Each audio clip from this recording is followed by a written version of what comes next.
자, 이번 강의 주제는 안드로이드입니다. 이 안드로이드가 왜 공무원 시험에 출제될까요? 인기가 너무 있었을까요? 한때는 이 시장 점유율이 90% 이상이다 이런 통계를 제가 본 적이 있었는데, 제가 이 강의 제작하기 전에 이 안드로이드 시장 점유율을 보니까 지금도 한 보통 70%대 이상이 되고, 이 안드로이드하고 구글의 그 애플의 iOS하고 많은 경쟁을 하고 있는 것 같은데, 지역에 따라서는 애플 iOS가 50% 이상 점유하는 곳도 있다, 통계에 나오고 있고, 그래도 전체적으로는 이 안드로이드가 시장 점유율을 상당히 많은 부분을 차지하고 있습니다. 해서 시험에 출제된 것이가 그렇게 생각할 수도 있겠지만, 저는 그렇게 생각하지 않고, 이 안드로이드 같은 것이 출제된다는 것은 공무원 시험에 말이죠, 출제자의 독특한 성향이라고 볼 수 있습니다. 그 출제자가 안드로이드 앱을 개발해 본 경험이 있다든지 등등 그런 이유가 될 수 있습니다. 아무튼 우리는 중요한 것은 공무원 시험에서 안드로이드가 출제된 적이 있어서 간단하게 다룹니다. 이 안드로이드를 모든 것을 살펴본다면 너무나 많겠죠. 그런 건 필요 없고, 공무원 시험에 출제된 간단한 내용만 다루려고 합니다. 자, 먼저 안드로이드 개요 살펴봅니다. 잘 알다시피 이 안드로이드는 스마트폰 같은 휴대용 장치를 위한 운영 체제이고, 9월 중심으로 개발되고 있는 것이죠. 먼저 이 화면에 있는 이 내용은 여러분들이 읽어보고 제가 핵심 내용을 이야기하면은, 안드로이드는 리눅스 커널 위에서 동작한다, 이런 게 시험에 출제될 수도 있겠죠. 그리고 이 안드로이드에서 무엇을 자바 애플리케이션, 자바 응용 프로그램을 작성할 수 있는 것이죠. 그리고 우리가 컴퓨터에서 중요한 것은 실행하는 것이죠. 해서 그 실행 환경에 대해서 항상 출제가 될 수 있을 것입니다. 자, 그러면 실행 환경, 우리가 안드로이드뿐만 아니라 모든 운영체제 어떤 기기가 있으면 그 실행 환경이 있겠죠. 그래서 이 안드로이드에서 처음 사용한 실행 환경은 달빛 가상 머신이었습니다. 이 내용은 뒤에서 잠깐 더 거론하겠습니다. 그런데 지금은 이 달빛 가상 머신을 사용하는 것이 아니고 안드로이드 런타임 약으로 ART라는 실행 환경을 사용하고 있습니다. 자, 여기서 잠깐 이야기하면은, 안드로이드는 이 버전이 많이 빠르게 변하고 있습니다. 예를 들어 제가 지금 이 강의를 뜨는 시점에 나온 버전이 있겠죠. 그러고 나서 한두 달 후면 어떻게 될까요? 새로운 버전이 나올 정도로 버전이 계속 증가하고 있는 것입니다. 자, 다시 한번 달빛 가상 머신하고 ART에 대해서 이야기하면은, 달빛 가상 머신이니까요, JVM, 자바 가상 머신하고 무언가 연관성이 있겠죠.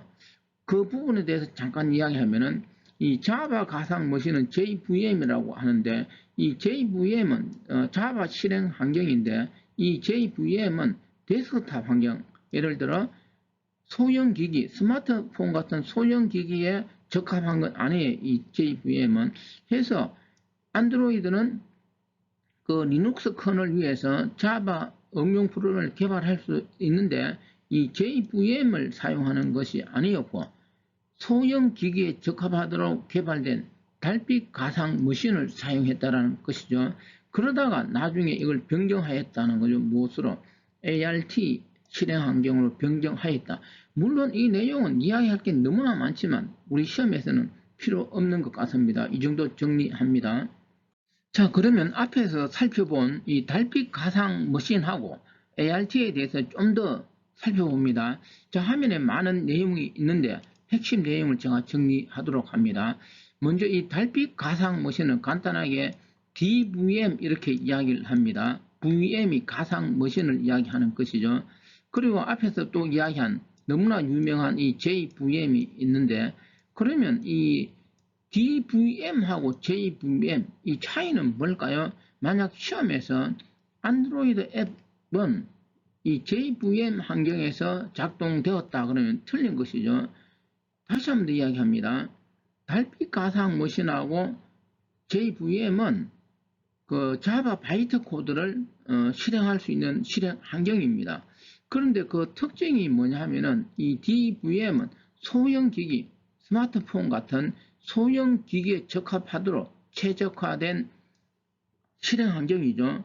그래서 여기 읽어보면은 자바 코드를 실행은 하되 데스크탑 같은 그런 데서 체적으로 실행되는 그런 것은 아니고 이런 폰 같은 소형 기기에 적합하도록 만든 가상 머신이 뭐라는 것이죠? 달빛 가상 머신입니다. 그런데 지금은 무엇으로 바뀌었다는 거죠? ART로 바뀌었다는 것입니다. 시험에서 보통 이렇게 출제됩니다. 이런 것이 출제되면 지금은 사용하지 않지만 과거에 사용한 거하고 지금 사용한 거하고 뭐 비교를 한다든지 등등 또 비슷한 내용을 넣어서 출제될 수 있습니다. 그래서 지금은 ART를 사용하지만 그 전에 사용한 달빛 가상 머신도 정리할 건 정리해야 되는 거죠. 만약 이 부분이 출제되면 출제될 수 있으니까.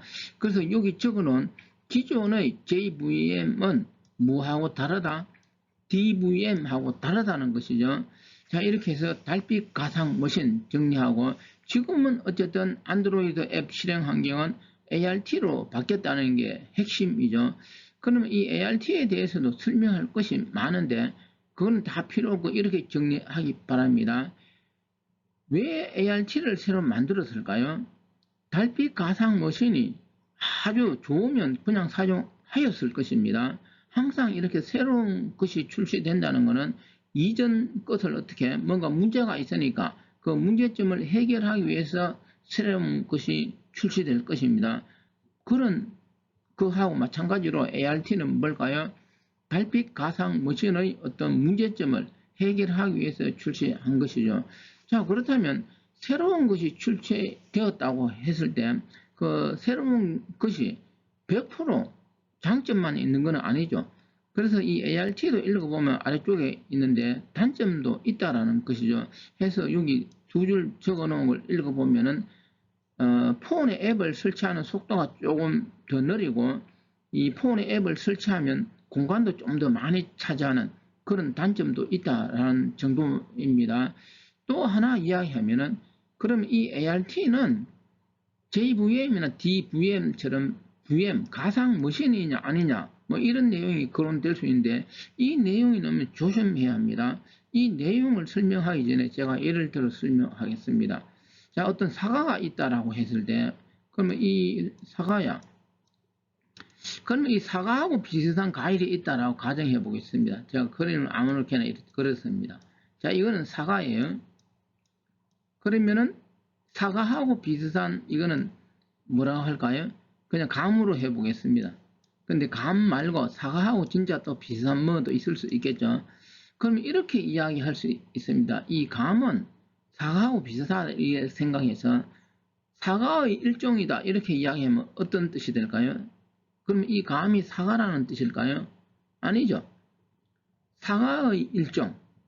그럼 사과면 사과라고 해야 되지. 사과의 일종 이렇게 이야기할 필요 없죠. 근데 우리 전산 시험에서 이런 용어가 종종 있습니다. 일종의 뭐다 이런 이야기를 하죠. 그러면 일종의 가상 머신이다 라고 하면은 그거는 뭘까요? 가상 머신인가요? 보는 관점에 따라서 사람마다 조금 다르게 해석할 수 있겠죠.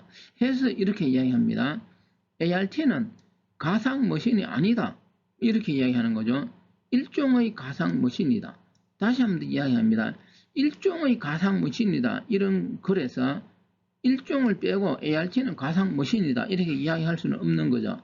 자, 아무튼 제가 어떤 뭐 말장난과 같은 그런 건데 이런 문구에 시험에서 거론될 수 있으니까 조심하시기 바랍니다. 자, 이번에는 안드로이드 앱 부분입니다. 저는 이 앱이 가장 중요하다 이렇게 생각합니다. 이 스마트폰이든 컴퓨터든 그걸 우리가 사용하기 위해서는 컴퓨터든 스마트폰에 어떤 프로그램이 설치되어서 그 실행이 되어야 하겠죠. 그래야 컴퓨터도 사용할 수 있고 이 폰도 사용할 수 있습니다. 해서 뭐 안드로이드 등등 많은 이야기를 했을 때 가장 중요한 영역은 앱을 어떻게 개발하느냐일 것입니다. 이 안드로이드 앱 개발에 대해서 잠깐 이야기하면 지금부터 한 20년 전 그때 사람들이 이 안드로이드 앱 개발하면은 돈을 많이 벌 수 있다. 그런 어떤 뭘까요? 한번 바람이 부은 적이 있었습니다. 그 어떤 사람이 저한테도 이 안드로이드 앱 개발 같이 하면 안 될까 이렇게 이야기한 적이 있었는데 저는 그걸 하지 않았습니다. 자, 그래서 안드로이드에서 핵심은 앱을 개발하는 것인데, 그러면 안드로이드 앱을 개발하기 위해서는 내부적으로 컴포넌트를 이용하는 것이죠.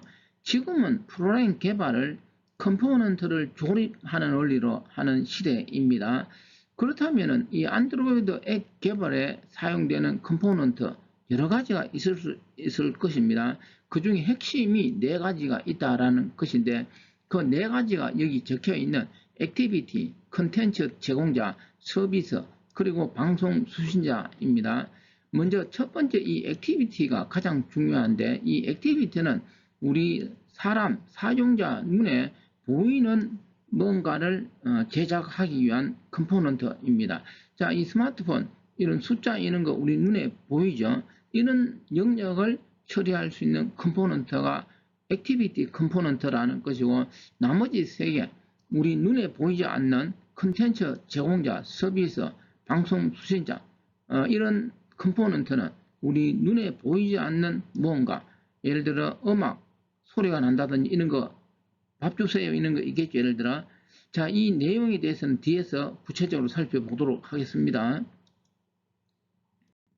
자, 그러면 안드로이드 앱 개발에 사용되는 첫 번째 컴포넌트인 액티비티입니다. 이 액티비티는 앞에서 잠깐 이야기하였듯이 사용자 인터페이스 UI, 화면을 구성하는 컴포넌트입니다. 예를 들어 여기 적어두었습니다. 전화번호를 줘야 하면 전화번호가 화면에 나타나야 될 것입니다. 아무튼 특별한 건 없고, 이 액티비티는 가장 중요한 부분이 될 수 있다. 왜 그럴까요?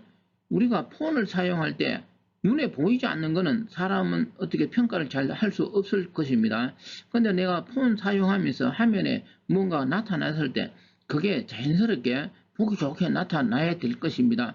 해서 이 안드로이드 앱 개발에서 사람 눈에 보이는 뭔가를 개발하는 데 사용되는 컴포넌트, 이 액티비티 구성을 어떻게 할 것이냐가 가장 고민이 된다 이렇게 이야기합니다. 자, 그 다음 두 번째는 컨텐츠 제공자인데, 이 컨텐츠는 어떤 데이터 같은 게 될 수 있겠죠. 이런 데이터를 공유할 수 있도록 해주는 컴포넌트이다. 이 정도 정리하면 될 것입니다. 자, 그러면 세 번째 컴포넌트 서비스입니다. 이 서비스는 말 그대로 뭔가 서비스 뒤에서 뭔가 지원해주는 그런 개념이 될 것입니다. 해서 이 서비스 컴포넌트는 백그라운드에서 실행되는 컴포넌트이다 이렇게 이야기합니다. 자, 예를 들면은 우리가 데이터 송수신이냐 음악 재생 이런 걸 개발하는데 무엇을 서비스 컴포넌트를 이용할 수 있다라는 것이죠. 자, 우리가 폰을 들고 다니면서 운동을 해야 운동하면서 mp3 음악 같은 걸 들을 수 있겠죠. 바로 이런 부분을 서비스 컴포넌트를 이용해서 개발할 수 있다입니다. 그 다음 마지막으로 이 방송 수신자 컴포넌트 역할은 방송이니까 뭐 메시지를 알리겠죠. 우리가 폰 들고 다니다 보면 배터리가 다 떨어져 갑니다. 그러면 폰에서 어떤 소리가 납니까? 밥 주세요 이런 소리가 납니다. 바로 이런 영역을 개발할 수 있는 컴포넌트가 무엇이라는 거죠? 방송 수신자입니다. 아무튼 여기까지 설명하도록 합니다. 자, 이번 강의는 여기까지입니다.